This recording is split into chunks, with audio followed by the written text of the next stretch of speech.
அனைவருக்கும் வணக்கம். மதங்களை தாண்டி மனிதர்களை நேசிப்போம். இது மனிதர்களுக்கு நாம் சொல்லுகின்ற வார்த்தை. ஆனால் இங்கே தெய்வ சன்னதியில் மதங்களை தாண்டி மனிதர்கள் நிற்கிறோம்.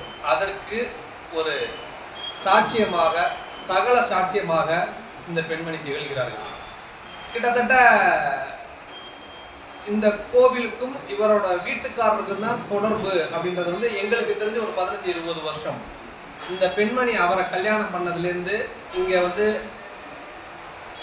அதாவது சரணாகதி அப்படின்னு சொல்லுவாங்க இல்லையா, அந்த வார்த்தையை நான் இவங்களுக்கு எடுத்துக்கிறேன். அதை நான் இவங்க மூலமா நான் பார்க்குறேன். அம்பாலோடதுல இவங்க ரொம்ப நாளா எல்லாமே நீதான் அப்படின்ற மாதிரி இவங்க போற பார்க்குறப்ப நமக்கு அப்படியே மெய்சில் இருக்கும். அவங்களோட நான்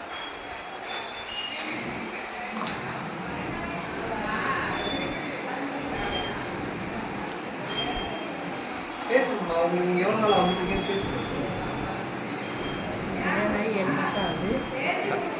கல்யாணம் ஆகி 7 மாதம் ஆகுது. லவ் பண்ணி கல்யாணம் பண்ணிட்டேன். பையன் இழுத்து போயிட்டேன். நான் முஸ்லீம் வந்து கல்யாணம் பண்ணிக்கிறதுனால புருஷன் நல்லா இருக்கணும், எல்லோரும் நல்லா இருக்கணும் அப்படிங்கிறதுனால இந்த அம்மாட்ட வந்துருக்கேன். எனக்கு எந்த குறையும் வைக்கல, நல்லா வருமா இருக்கேன். அவங்க வீட்டில் தான் கொஞ்சம் சின்ன சின்ன பிரச்சனை. என் புருஷன் எனக்கு நல்லா வச்சுருக்காங்க. அது இந்த அம்மாவோட அதனால எனக்கு கொஞ்சம் வருமா இருக்கேன்.